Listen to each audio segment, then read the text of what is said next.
And when you truly notice that a flower exists in complete stillness, it not only is still inside, you almost sense that it's surrounded also by stillness, a field of stillness, everything in nature.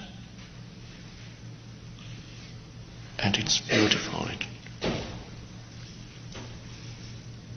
It's alive, but it's not noisy. So the noticing of that dimension is the spaciousness that is around the content in your life. And I've only given the example of the flower so far, but you will see that it applies to all the content in your life, to all your experiences. They happen. Let's now shift from the flower to a traffic jam. You're sitting in a car, stress. You need to be there, but you're not moving. So that is an experience. There's an experience of stopping, no movement. The same spaciousness that is, of course, easier to become aware of when you contemplate a flower, that event that we call the traffic jam, you can also notice that it is surrounded within the spaciousness, because that spaciousness is always the now in which it happens. And how do you find the spaciousness around that event? Simply by allowing that moment to be. The moment you say yes to anything that happens completely, instead of fighting or resisting what is, you become aware of a dimension that is deeper than the event.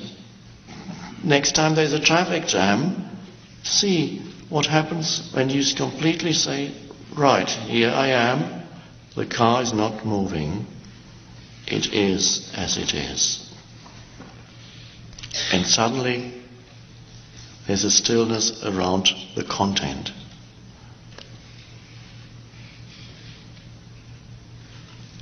And then your next practice will be an emotion arising, anger arising. Maybe you didn't catch the traffic jam in time, so you became angry. Anger comes up. And here too, you can allow that. Say, there's anger. Here it is. Anger has a lot of energy to it. It is as it is.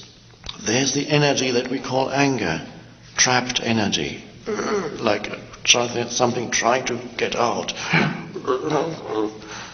It is as it is. No, it's not so easy here. It's easier to see the spaciousness, the silence around a flower than the silence and spaciousness around anger. But the same principle is at work.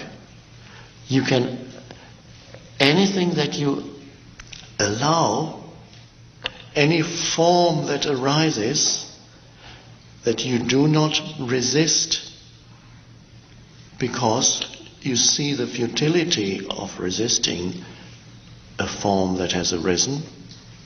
It is. What can you do? Of course you can, then action is possible, but in the meantime it is. So whatever arises in the now is completely accepted, and through that a deeper dimension suddenly reveals itself to you. And that I sometimes call the spaciousness around things, the spaciousness around whatever the content is. Nothing can happen outside that field of now. Mostly people are not aware of the field. They are only aware of what happens in the field. Not only are they aware of what happens in the field, they are identified with what happens in the field of now, and they react to what happens in the field of now in their search for a self. In their search for a self, whatever arises in the field of now, they cling to or they run away from. There's an identification with content that happens